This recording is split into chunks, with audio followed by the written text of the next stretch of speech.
always gaps between American promise or the promise of any democracy and actual practice, but this degree of a gap is more like a canyon. And so it just means that when people talk about democracy, when people in the United States talk about democracy promotion abroad, most international audiences will be hugely skeptical. And many Democrats and moderates, for instance, in the Islamic world, want nothing to do with U.S. initiatives because they know it will taint them in their own societies. So that's one offshoot, I think, of the Bush years.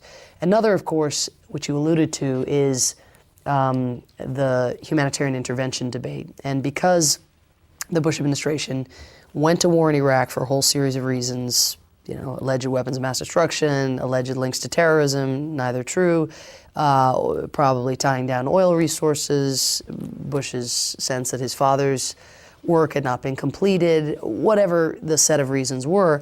On that list somewhere near the bottom was, in the eyes of some administration officials, a regard for the Iraqi people. Very low on the list, but something that was on somebody's mind here or there. Not enough on the mind to where any planning was done on behalf of the Iraqi people, but nonetheless, it was on the list. And yet, because weapons of mass destruction, terrorism, oil are not things that sell well domestically or internationally, a lot of the rhetoric about why we were going to war was that this was a man who'd gassed his own people, that this was a savage, all of which was true. But as a result, a lot of people, domestically and internationally, conflated the Bush administration's war for national security on behalf of its own national security or ideological objectives with the spin and with the rhetoric that accompanied the war. And so now when you think about how to respond to a Darfur or to a Congo, that debate, or even frankly about what you will do if Iraq continues to spiral downwards, or what to do with refugees who spill out of Iraq, all of that is tied up in this sense of Iraq. I mean, if that's a humanitarian intervention, let's just stay away from refugees. Let's just stay away from broken places.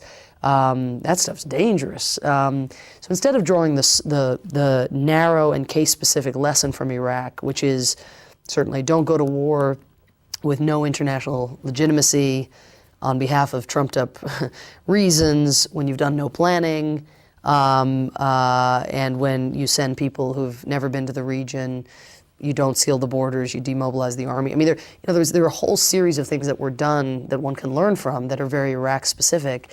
But instead, I think to a dangerous extent, a lot of people are just saying, that's what happens when you try to help people. Look, which is just such a misreading, of course, of what was motivating Bush, and such a convenient alibi, I think, for countries and governments who really wouldn't want to do anything about Darfur regardless. I mean, Iraq or no Iraq, they were never going to help Darfur. But now they're able to point to Iraq, to the disaster there, and say, well, you wouldn't want me to go and end up in Iraq, would you?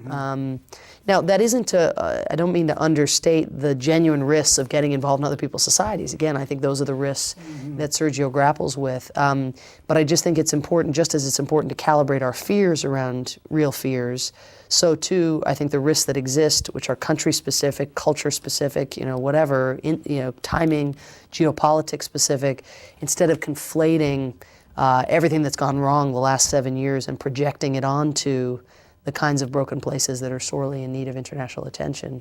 What concrete